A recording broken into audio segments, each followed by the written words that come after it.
लूका अध्याय 11। वह किसी जगह प्रार्थना कर रहा था। जब वह प्रार्थना कर चुका तो उसके चेलों में से एक ने उससे कहा, हे प्रभु, जैसे यूहन्ना ने अपने चेलों को प्रार्थना करना सिखाया है, वैसे ही हमें भी तू सिखा दे।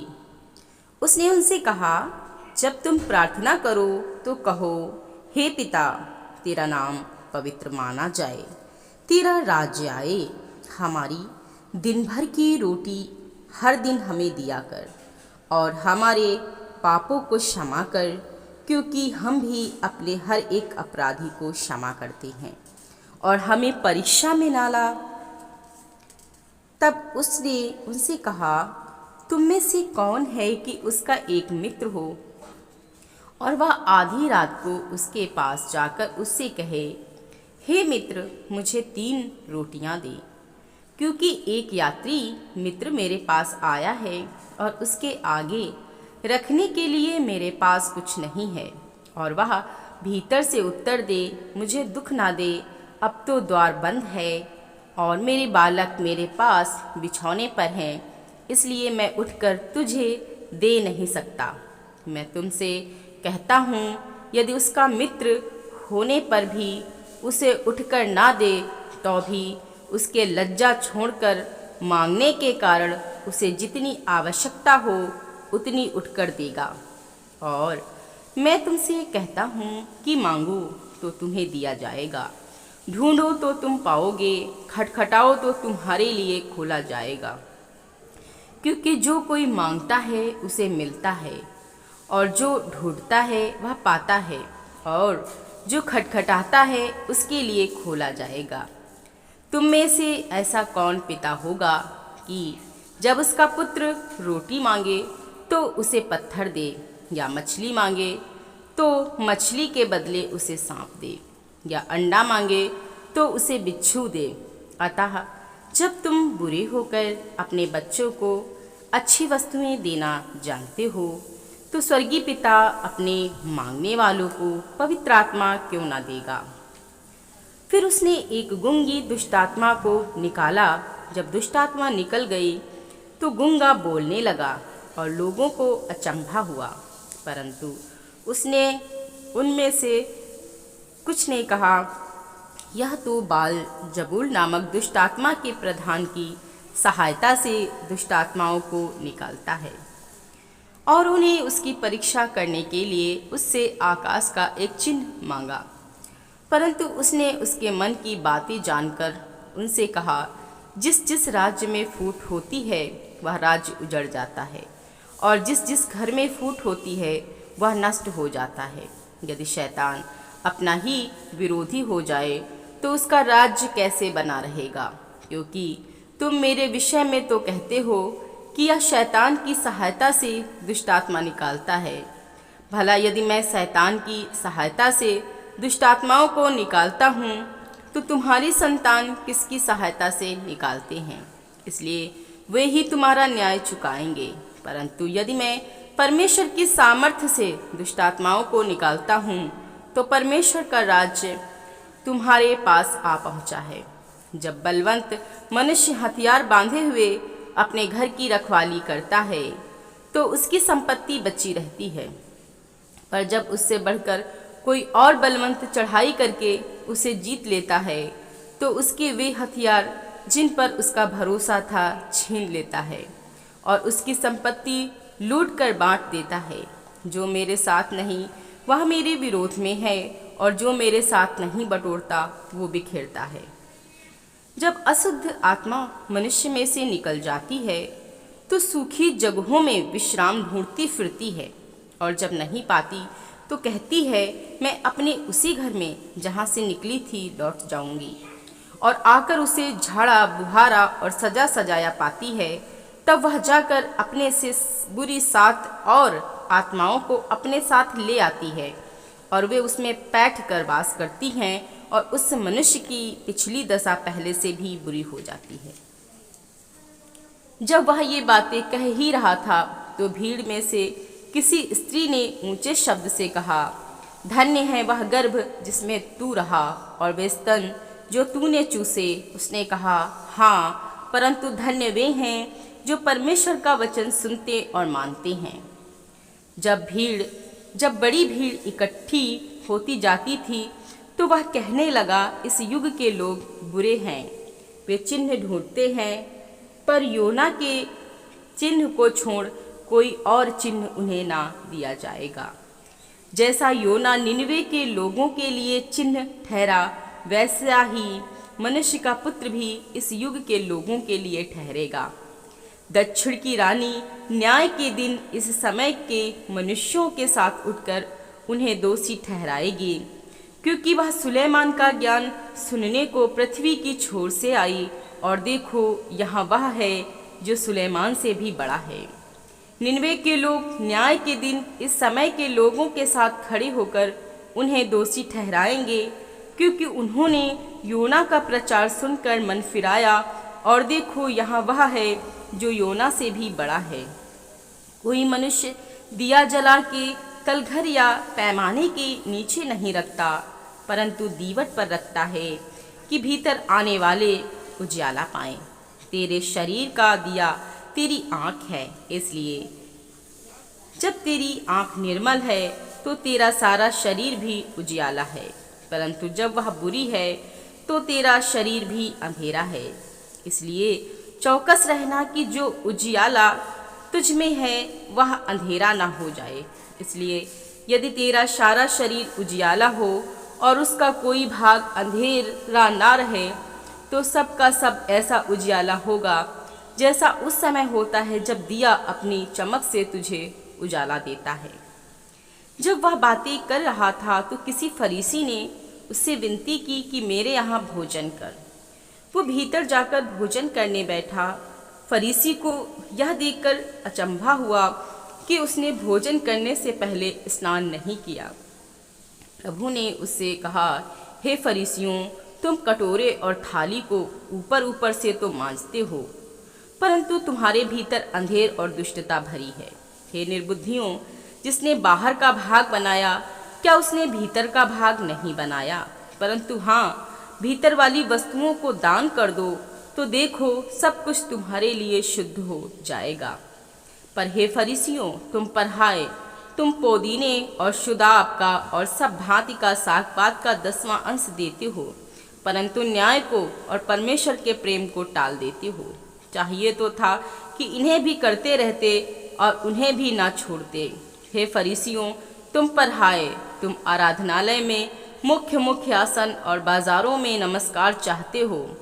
हाय तुम पर, क्योंकि तुम उन छिपी कब्रों के समान हो जिन पर लोग चलते हैं परंतु नहीं जानते। तब एक व्यवस्थापक ने उसको उत्तर दिया, हे गुरु, इन बातों के कहने से तू हमारी निंदा करता है। उसने कहा, हे व्यवस्थापकों, तुम पर भी हाय, तुम ऐसे बोझ जिनको उठाना कठिन है मनुष्यों पर लादते हो, परंतु तुम आप उन बोझों को अपनी एक उंगली से भी नहीं छूते। हाय तुम पर, तुम उन भविष्यवक्ताओं की कब्रें बनाते हो जिन्हें तुम्हारे ही बाप दादों ने मार डाला था। अतः तुम गवाह हो और अपने बाप दादों के कामों में से सहमत हो, क्योंकि उन्होंने उन्हें मार डाला और तुम उनकी कब्रें बनाते हो। इसलिए परमेश्वर की बुद्धि ने भी कहा, मैं उनके पास भविष्यवक्ताओं और प्रेरितों को भेजूंगी, और वे उनमें से कुछ को मार डालेंगे और कुछ को सताएंगे, ताकि जितने भविष्यवक्ताओं का लहू जगत की उत्पत्ति से बहाया गया है, सबका लेखा इस युग के लोगों से लिया जाए। हाबिल की हत्या से लेकर जकरयाह की हत्या तक, जो वेदी और मंदिर के बीच में घात किया गया, मैं तुमसे सच कहता हूँ, इन सब का लेखा इस समय के लोगों से लिया जाएगा। हाय तुम व्यवस्थापकों पर, तुमने ज्ञान की कुंजी ले तो ली, परंतु तुमने आप ही प्रवेश नहीं किया और प्रवेश करने वालों को भी रोक दिया।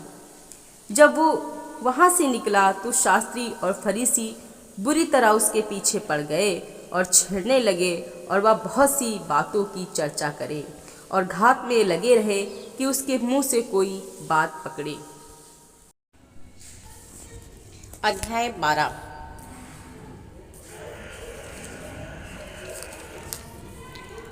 इतने में जब हजारों की भीड़ लग गई, यहाँ तक कि वे एक दूसरे पर गिरे पड़ते थे, तो वह सबसे पहले अपने चेलों से कहने लगा, फरीसियों के कपट रूपी खमीर से चौकस रहना। कुछ ढका नहीं जो खोला ना जाएगा, और ना कुछ छिपा है जो जाना ना जाएगा। इसलिए जो कुछ तुमने अंधेरे में कहा है वह उजाले में सुना जाएगा, और जो तुमने कोठरियों में कानों कान कहा है वह छत पर प्रचार किया जाएगा। मैं तुमसे जो मेरे मित्र हो कहता हूँ कि जो शरीर को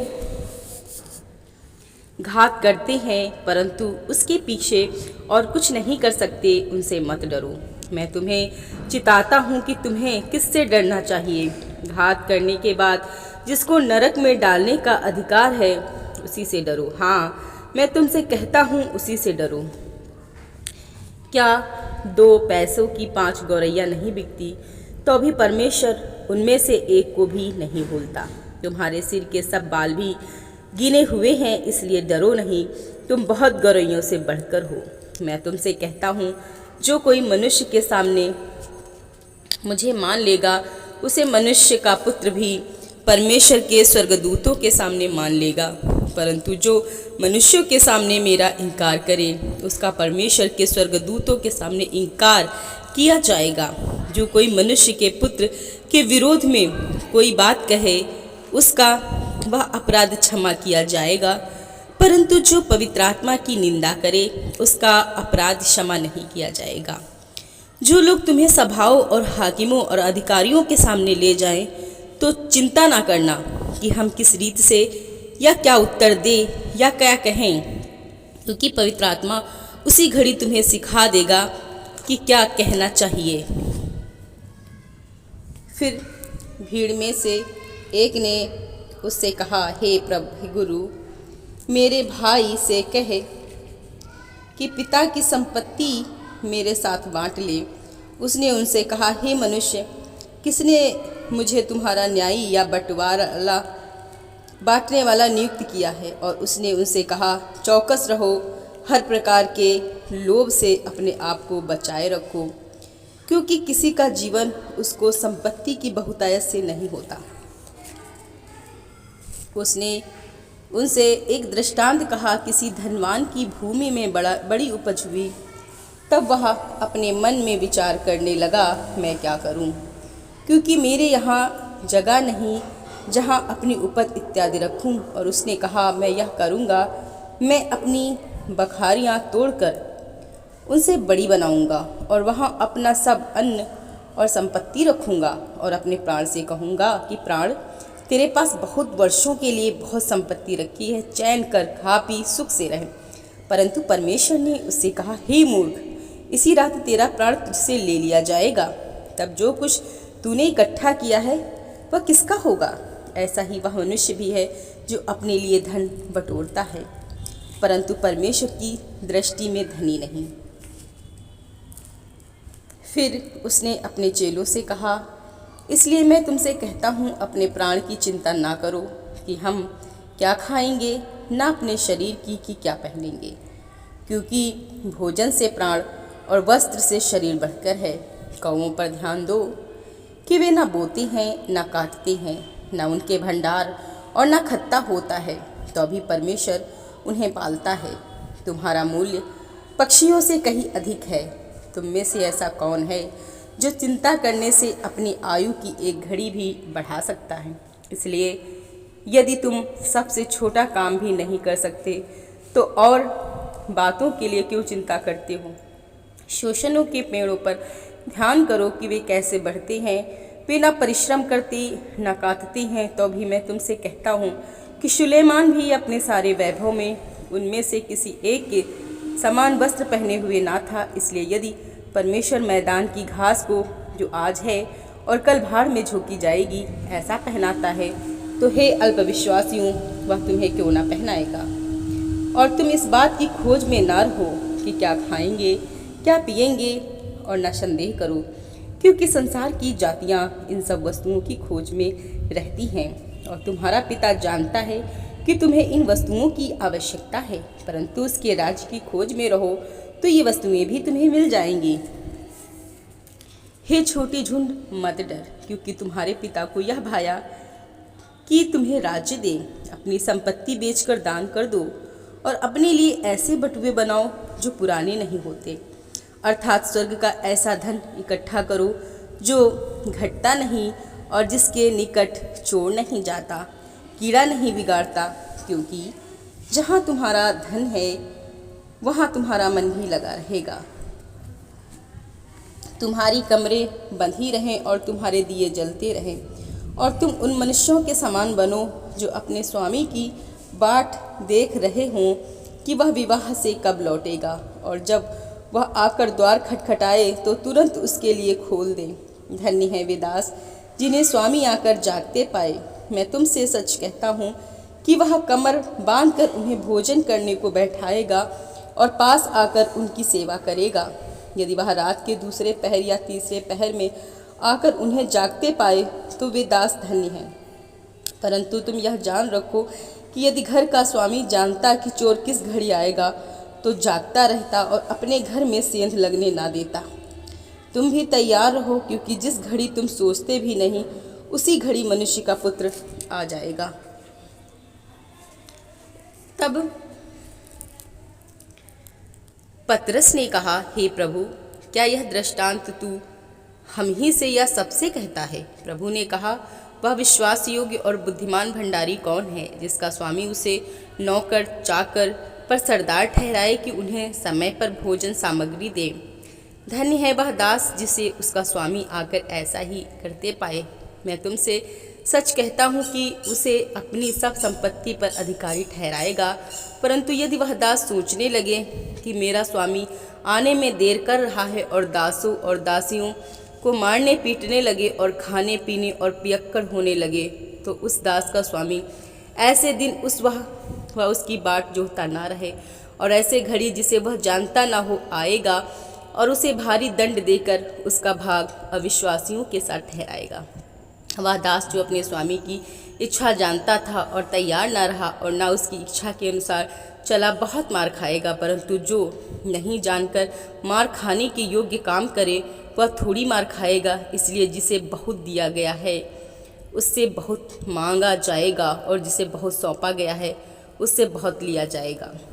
मैं पृथ्वी पर आग लगाने आया हूँ, और क्या चाहता हूँ? केवल यह कि अभी सुलग जाती।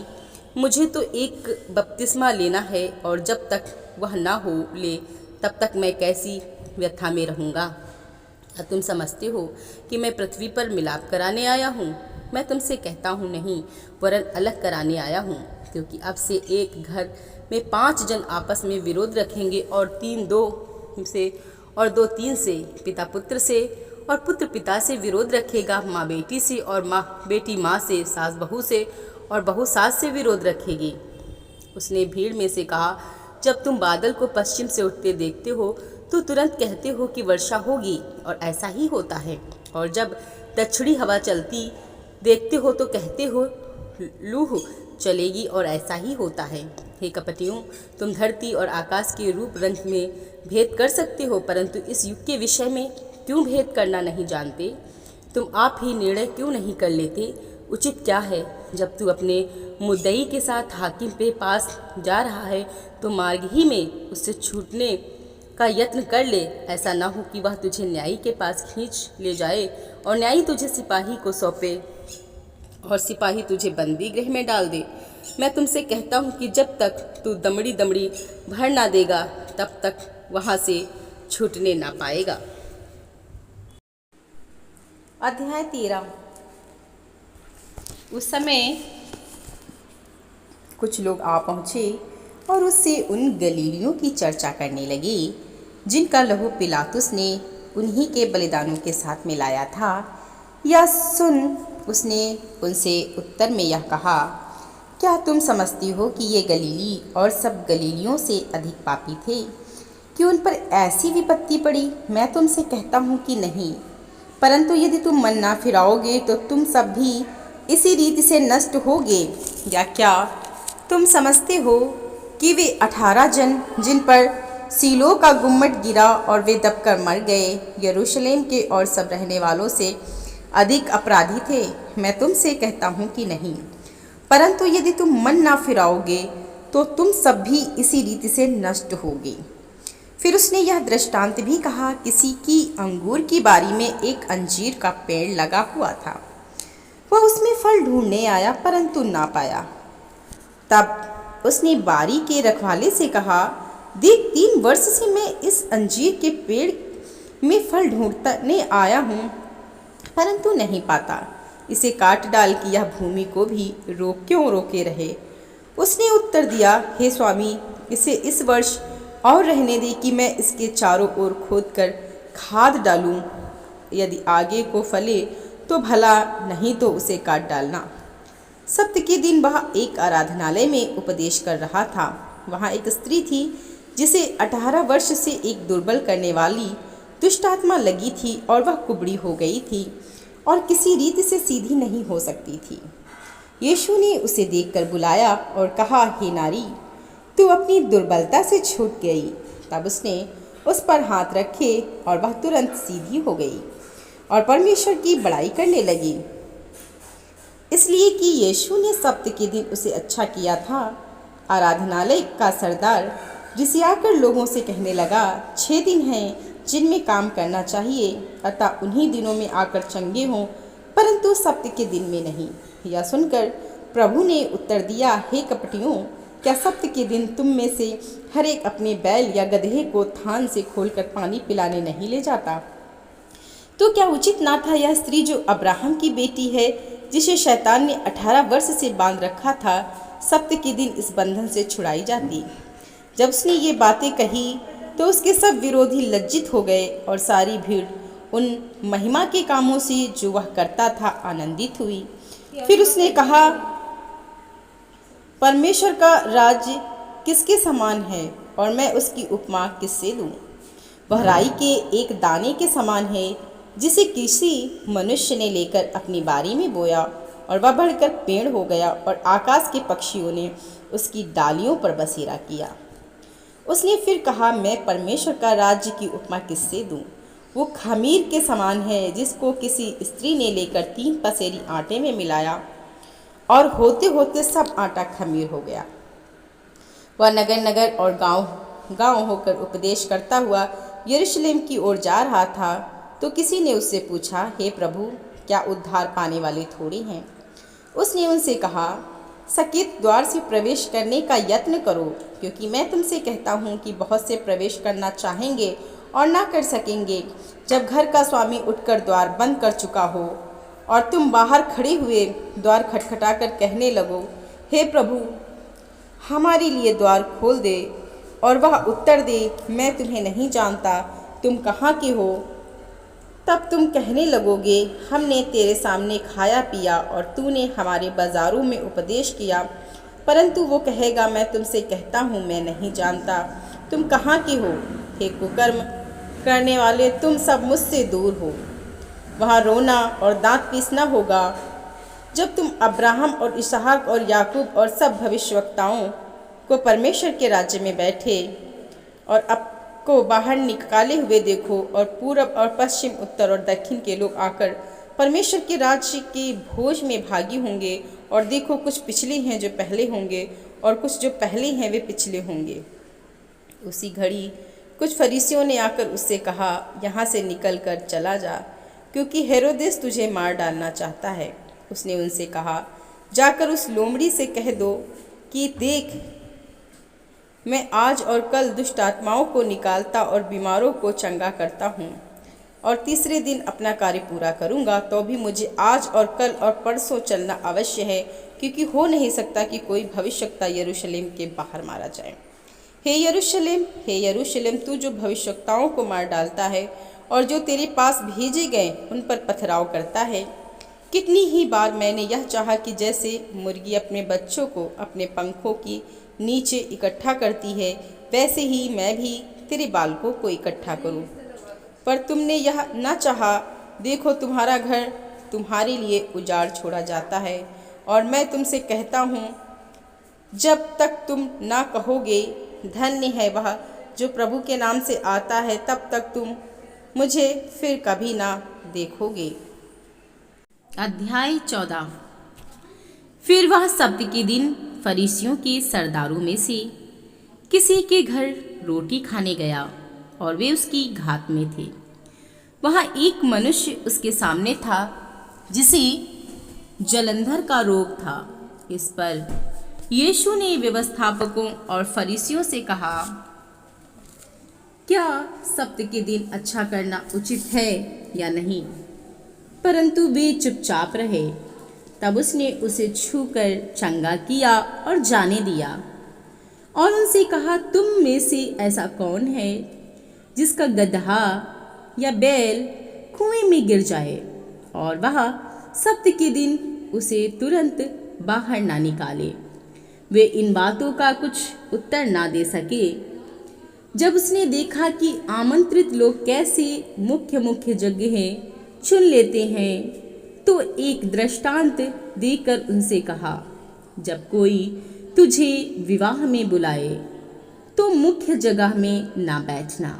कहीं ऐसा ना हो कि उसने तुझसे भी किसी बड़े को न्योता दिया हो और जिसने तुझे और उसे दोनों को न्योता दिया है आकर तुझसे कहे, इसको जगह दे, तब तुझे लज्जित होकर सबसे नीची जगह में बैठना पड़े।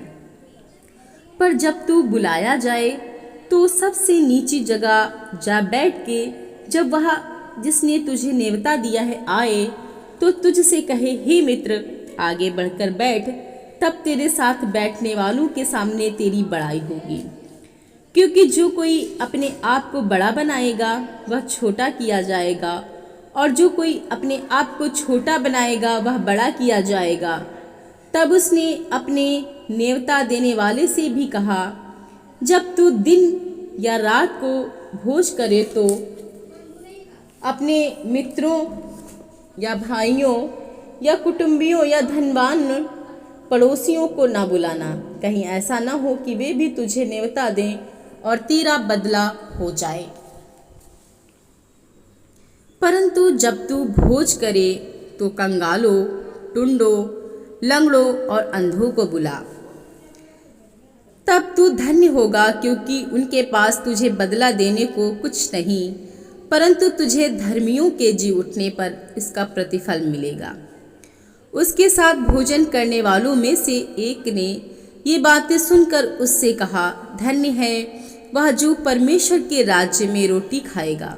उसने उससे कहा, किसी मनुष्य ने बड़ा भोज दिया और बहुतों को बुलाया। जब भोजन तैयार हो गया तो उसने अपने दास के हाथ आमंत्रित लोगों को कहला भेजा, आओ अब भोजन तैयार है। पर वे सबके सब क्षमा मांगने लगे। पहले ने उससे कहा, मैंने खेत मोल लिया है और अवश्य है कि उसे देखूं। मैं तुझसे विनती करता हूँ, मुझे क्षमा कर दे। दूसरे ने कहा, मैंने 5 जोड़े बैल मोल लिए हैं और उन्हें परखने जाता हूँ। मैं तुझसे विनती करता हूँ, मुझे क्षमा कर दे। एक और ने कहा, मैंने विवाह किया है इसलिए मैं नहीं आ सकता। उस दास ने आकर अपने स्वामी को ये बातें कह सुनाई। तब घर के स्वामी ने क्रोध में आकर अपने दास से कहा, नगर के बाजारों और गलियों में तुरंत जाकर कंगालों, टुंडों, लंगड़ों और अंधों को यहाँ ले आओ। दास ने फिर कहा, हे स्वामी, जैसा तूने कहा था वैसा ही किया गया है और फिर भी जगह है। स्वामी ने दास से कहा, सड़कों पर और बाड़ों की ओर जा और लोगों को विवश करके ले आ, ताकि मेरा घर भर जाए। क्योंकि मैं तुमसे कहता हूँ कि उन आमंत्रित लोगों में से कोई मेरे भोज को ना चखेगा। जब बड़ी भीड़ उसके साथ जा रही थी तो उसके पीछे मुड़कर उसने उनसे कहा, यदि कोई मेरे पास आए और अपने पिता और माता और पत्नी और बच्चों और भाइयों और बहनों वरन अपने प्राण को भी अप्रिय ना जाने तो वह मेरा चेला नहीं हो सकता। और जो कोई अपना क्रूस ना उठाए और मेरे पीछे ना आए वह भी मेरा चेला नहीं हो सकता। तुम में से कौन है जो गढ़ बनाना चाहता हो और पहले बैठकर खर्च ना जोड़े कि पूरा करने की सामर्थ्य मेरे पास है कि नहीं? कहीं ऐसा ना हो कि जब वह नींव डाल ले पर तैयार ना कर सके तो सब देखने वाले ये कहकर उसे ठट्ठों में उड़ाने लगे, यह मनुष्य बनाने तो लगा पर तैयार ना कर सका। यह कौन ऐसा राजा है जो दूसरे राजा से युद्ध करने जाता हो और पहले बैठकर विचार ना कर ले कि जो 20,000 लेकर मुझ पर चढ़ा आता है, क्या मैं 10,000 लेकर उसका सामना कर सकता हूँ या नहीं? नहीं तो उसके दूर रहते ही वह दूतों को भेजकर मिलाप करना चाहेगा। इसी रीति से तुम में से जो कोई अपना सब कुछ त्याग ना दे वह मेरा चेला नहीं हो सकता। नमक तो अच्छा है, परंतु यदि नमक का स्वाद बिगड़ जाए तो वह किस वस्तु से नमकीन किया जाएगा? वह ना तो भूमि के और ना खाद के लिए काम में आता है। उसे तो लोग बाहर फेंक देते हैं। जिसके सुनने के कान हों वह सुन ले। अध्याय 15। सब चुंगी लेने वाले और पापी उसके पास आया करते थे ताकि उसकी सुने, पर फरीसी और शास्त्री कुड़कुड़ाकर कहने लगे, यह तो पापियों से मिलता है और उनके साथ खाता भी है। तब उसने उनसे यह दृष्टांत कहा, तुम में से कौन है जिसकी 100 भेड़ें हों और उनमें से एक खो जाए तो 99 को जंगल में छोड़कर उस खोई हुई को जब तक मिल ना जाए खोजता ना रहे? और जब मिल जाती है तो वह बड़े आनंद से उसे कंधे पर उठा लेता है और घर में आकर मित्रों और पड़ोसियों को इकट्ठा करके कहता है, मेरे साथ आनंद करो क्योंकि मेरी खोई हुई भेड़ मिल गई है। मैं तुमसे कहता हूँ कि इसी रीति से एक मन फिराने वाले पापी के विषय में भी स्वर्ग में इतना ही आनंद होगा जितना कि 99 ऐसे धर्मियों के विषय में नहीं होता जिन्हें मन फिराने की आवश्यकता नहीं।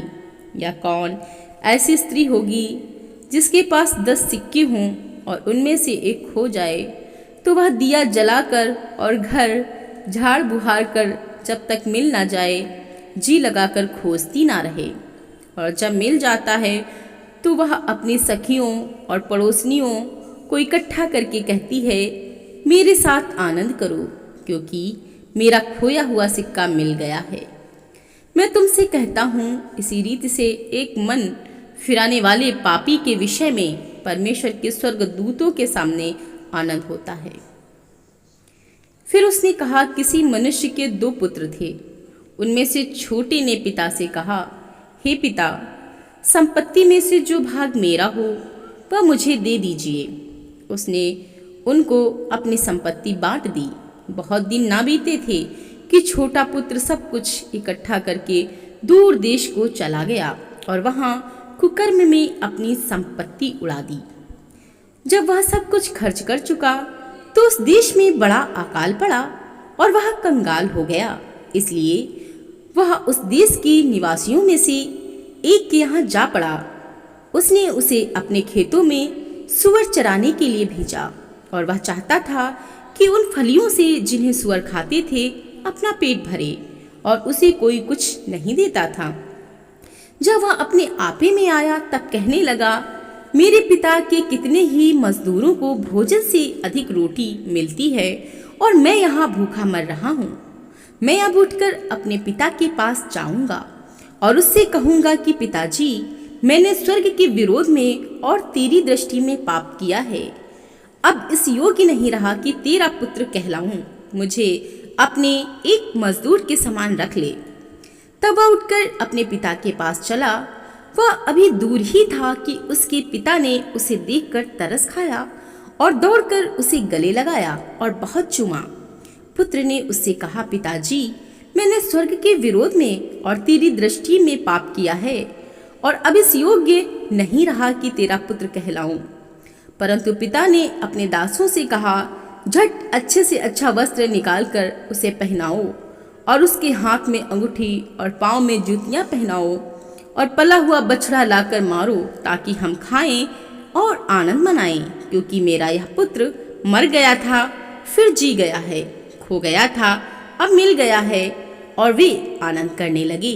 परंतु उसका जीठा पुत्र खेत में था। जब वह आते हुए घर के निकट पहुंचा तो उसने गाने बजाने और नाचने का शब्द सुना। अतः उसने एक दास को बुलाकर पूछा, यह क्या हो रहा है? उसने उससे कहा, तेरा भाई आया है और तेरे पिता ने पला हुआ बछड़ा कटवाया है, इसलिए उसे भला चंगा पाया है। यह सुनकर वह क्रोध से भर गया और भीतर न जाना चाहा। परंतु उसका पिता बाहर आकर उसे मनाने लगा। उसने पिता को उत्तर दिया, देख, मैं इतने वर्ष से तेरी सेवा कर रहा हूँ और कभी भी तेरी आज्ञा नहीं टाली, तो अभी तूने मुझे कभी एक बकरी का बच्चा भी ना दिया कि मैं अपने मित्रों के साथ आनंद करता। परंतु जब यह पुत्र अपनी, जिसने तेरी संपत्ति वेश्याओं में उड़ा दी है, आया तो उसके लिए तूने पला हुआ बछड़ा कटवाया। उसने उससे कहा, पुत्र, तू सर्वदा मेरे साथ है और जो कुछ मेरा है वह सब तेरा ही है। परंतु अब आनंद करना और मग्न होना चाहिए, क्योंकि यह तेरा भाई मर गया था फिर जी गया है, खो गया था अब मिल गया है।